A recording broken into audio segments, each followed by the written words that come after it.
JDHS students to walk out in protest. A book signing by a JDHS author. And track and field is up and running. Also on the show, we announced the themes for Spirit Week. Native Youth Olympics are coming up, and Region 5 is happening right now. All right here on JDTV News.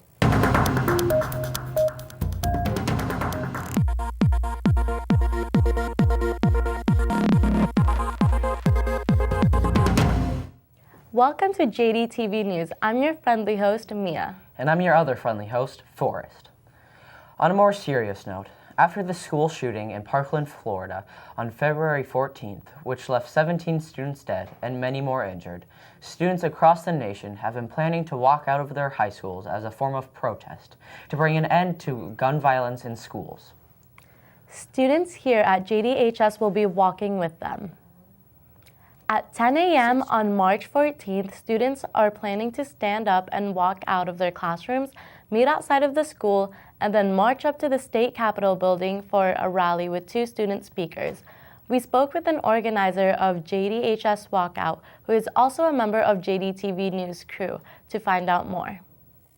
Students should participate because this is a chance to make our voices heard, and because we as students have dealt with this issue for most of our lives, doing Alice drills, lock-ins, lockdowns, everything like that. And that fear is not something that should be normal. It's not something we should stand for. And so we should stand up and walk out. The school district issued a statement yesterday that while they are not promoting the walkout, they respect students' rights to peacefully assemble and will not discipline students for the act of peaceful protest. However, attendance rules at each school still apply. If students do not want to be marked absent, their parents can excuse them from 10 a.m. to 11. Here at JDHS, a student has been writing a graphic novel for the past 2 years. Downtown at the Alaska Robotics, she held a selling and signing. We sent Luke to check it out. This last First Friday, a student here at JDHS by the name of Claire Scott had a book selling and signing of the graphic novel she wrote and illustrated. The basic plot of my story is 2 adoptive sisters coming together to do vigilante acts in a town where it's the most terrible thing you can do. I have been working on this book for 2.5 years. I got my characters from my 2 pets, which are cats. Their names are Willie and Bertha, and their antics really inspired the story. Claire would like to continue her illustrations with another book. Maybe not a sequel to this, but a making of short stories and making those into comics. After this show, people can see my work at the Alaska Robotics Mini-Con, which will be happening in April. Have you heard of the Native Youth Olympics, Mia? Yes, I have, but let's look further into with an interview from Kyle Worrell. Hello, my name is Kyle Worrell. I coach Native Youth Olympics here at Juneau Douglas High School. Native Youth Olympics is a statewide sport that's done all throughout Alaska, and we're trying to introduce it here at Juneau Douglas High School. This is a sport open to anybody. You don't have to have prior experience with it. These games were used by the indigenous people of Alaska to test strength, agility, endurance, and balance. So they're a fun sport to join. There's 10 different official games in the competition. We practice Mondays at lunch in the Aux Gym and Wednesdays after school in the Commons. So we hope you can join us. Thanks. A great sport activity, and up next we have even more sports. Now on to throwing a ball into a hoop with Janessa. Thanks, Forrest. Yes, a busy week for the basketball teams. This week, the JD boys and girls basketball teams, as well as the JD cheer team, have traveled to Ketchikan for this year's Region 5 tournament. A double elimination bracket is being used to determine the champions of the tournament. A double elimination bracket means that a team must lose twice before they are no longer in the tournament. This gives teams a chance to win, even if they've lost their first game. To help clarify how the bracket works, we've added arrows to the girls' bracket. Let's jump in. On the first day of the tournament, the JD girls played the TM girls and won with a score of 56-27. This means that the JD girls moved on to play K-High, while TM dropped down to the losers bracket. On the second day of the tournament, the JD girls played K-High and lost with a score of 50-59. This means that the JD girls dropped down to the losers bracket to play the TM girls, and the K-High girls moved on in the tournament. On the third day of the tournament, the JD girls played TM and won with a close score of 44-40. The JD girls moved on in the tournament. This was the second time the TM girls had lost, which means they are no longer in the tournament. On the fourth day of the tournament, which is today, Friday, March 9th, the JD girls will play the K-High girls. If the JD girls lose, they are out of the tournament. However, if they win, they will have to play K-High a second time, as K-High needs to lose twice before they are out of the tournament. As of right now, K-High hasn't lost yet. Moving on to a quick rundown of the boys' game. Now, finally, the boys' bracket. On the first day of the tournament, the JD boys played the K-High boys and lost with a score of 54-58.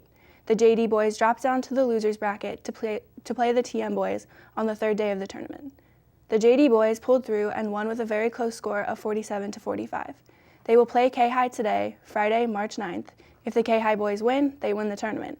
If JD wins, they have to play K-High again, as K-High needs to lose 2 games before they are no longer in the tournament. That's all for basketball. Stay tuned for the final results of the tournament on next week's show. Moving into spring sports, track and field is getting underway. Jeanette Gagnon has been coaching for 15 years, and she told us what's involved. So athletes start coming to our practices and join us. They can run distance races, which are generally the 800, the mile, and the 2 mile. They can run sprints, which are generally the 100, the 200, and the 400. Or they can participate in field events, such as the high jump, or the hurdles, or the long jump, or discus and shot put. So we will be going to Ketchikan, to Sitka, to Haines, and then our state meet is up in Palmer this year. And our home meets are at the Thunder Mountain track, and they will be May 4th and 5th, and then regionals will be out there on May 18th and 19th. We fundraise by, right now we're selling oranges, grapefruit, and clementines. So if you want some of the sweetest fruit that you've ever had, you can find a track and field athlete, and they are selling boxes of oranges, grapefruit, and clementine that will arrive around the second week of April. That's all for sports. Thanks, Janessa. Now for the calendar, because students want to be reminded that they have school next week. Monday, March 12th, Spirit Week begins, and the first theme is Dressed Like a Lumberjack Day.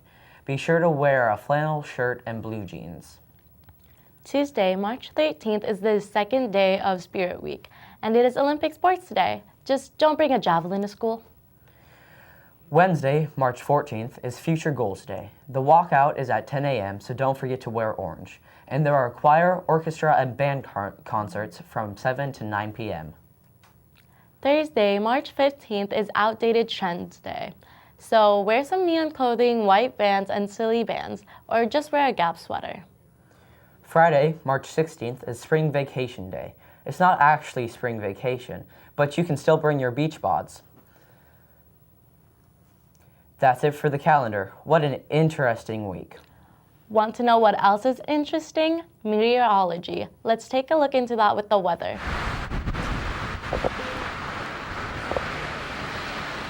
How is it out there? It's snowy for now, and there's more on the way. But it's also warming up, and it might get wetter over the weekend and into next week. Let's take a look at the satellite map.